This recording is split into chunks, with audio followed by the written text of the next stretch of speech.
ఏడ ఉన్నా అది దుబాయ్లో పోయినా, బొంబాయిలో పోయినా, అమెరికాకు పోయినా పాలమూరు జిల్లా ప్రజలకు కష్టపడే లక్షణం ఉంది, చెమటగార్చే లక్షణం మనకుంది. నేను కూడా మీ వాడిని, మీ బిడ్డనే కష్టపడి పనిచేస్తున్నా. మీరందరూ ఆశీర్వదించండి, కుట్రలను కుతంత్రాలను తిప్పికొట్టండి. ఈ రైతు పండుగ దాదాపుగా 150 కేంద్రాలు పెట్టి వ్యవసాయం సాంకేతికంగా ఎంత అభివృద్ధి చెందిందో ఆశ్చర్యం గొలిపే విధంగా 3 రోజుల నుంచి మంత్రి తుమ్మల నాగేశ్వరరావు గారు సంబంధిత అధికారులు ఈరోజు ఈ కార్యక్రమాన్ని అంతా కూడా పాలమూరు జిల్లాకు తరలిొచ్చింది. ఇంతమంది ఈడికి వచ్చిండ్రు, ఇంత పెద్ద వ్యవస్థ ఈడికి వచ్చిందంటే మీరు ఆశీర్వదించకపోతే వస్తుండేనా? కేసీఆర్ ఉన్నప్పుడు ఎప్పుడన్నా వచ్చినాయా మనకి ఇట్లాంటి అవకాశాలు? ఎప్పుడన్నా వచ్చినాయా? ముఖ్యమంత్రిని దగ్గరికి వెళ్ళి మనం చూసినామా? అన్నా అని ఎప్పుడన్నా పిలిచిర్రా? ఎప్పుడన్నా రేవంత్ అన్న ఎట్లున్నామని అడిగే అవకాశం చంద్రశేఖరరావు ఇచ్చిండా? ఆయన ఎక్కడుండేనో ఎట్లుండేనో మనకు తెలియదు. ఇవాళ మనం ఉన్నాం కాబట్టే ఇవాళ మనం కలుసుకోగలిగినాం, ఈ పండుగ చేసుకోగలిగినాం. ఈ పండుగ వాతావరణం ఇది 10 కాలాల పాటు ఉండాలి, పాలమూరు పండాలి. పసిడి పంటలతో 20 లక్షల ఎకరాలు కనీసం జితేందర్ రెడ్డి గారు చెప్తున్నారు, కరెక్ట్ 2 ఏళ్ళు కష్టపడితే 20 లక్షల ఎకరాలకు నీళ్ళు ఇవ్వచ్చు అని. వారి మాటతో నేను ఏకీభవిస్తున్నా, నా బాధ్యత అది. వెనక్కి మళ్ళీ చూడని 20 లక్షల ఎకరాలకు పాలమూరు జిల్లాలో నీళ్లు పారించే వరకు గ్రీన్ ఛానల్లో నిధులు విడుదల చేయించి సాగునీటి పారుదల శాఖ మంత్రి, మీకు తెలుసు కదా ఉత్తమ్ కుమార్ రెడ్డి గారు, ఆయన ఏ ఊరు అల్లుడో తెలుసా? మన పాలమూరు అల్లుడు, జడ్చర్ల పక్కనే ఊరు. మన ఊరు అల్లుడే ఈరోజు సాగునీటి పారుదల శాఖ మంత్రి. మరి మనము ఇంత త్యాగం చేసినాం బిడ్డనిచ్చి ఆయనకు, అవునా? మన పాలమూరు ఆడబిడ్డను ఆయనకిచ్చి పెళ్ళి చేసినాం. మరి ఆ రుణం అయితే వారు తీసుకోవాలి కదా. ఇక మల్లు గారి గురించి నేను చెప్పాల్సిన పర్లేదు. మల్లు అనంతరాములు గారి నుంచి మల్లు అని అంటేనే పాలమూరు అనేది తెలుసు.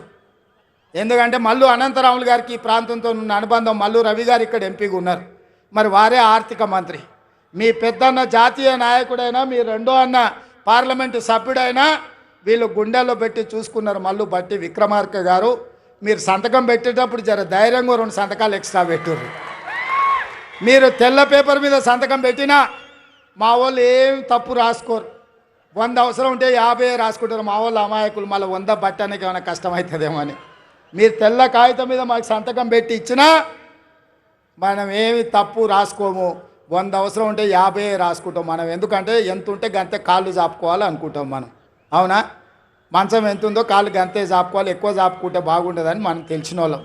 ఇక దామోదర్ రాజనరసింహ గారు మన ఇన్ఛార్జ్ మంత్రి. నేను ఇష్టపడి ఆయనను తీసుకొచ్చి ఇక్కడ పెట్టినా.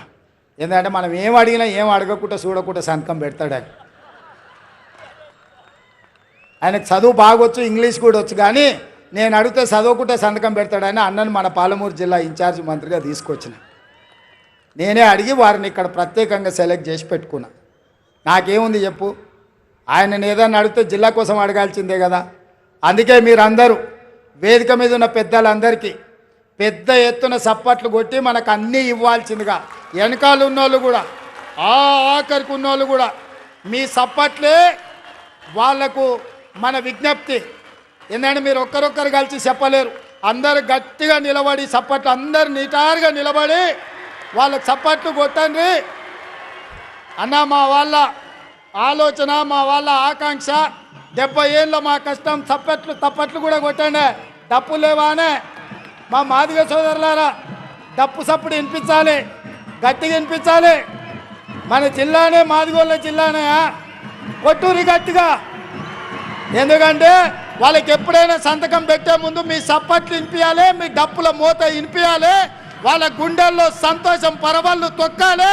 పాలమూరు జిల్లాకు నిధులు వరదై పారాలి. ఈ జిల్లా రుణం నేను తీర్చుకోవాలి.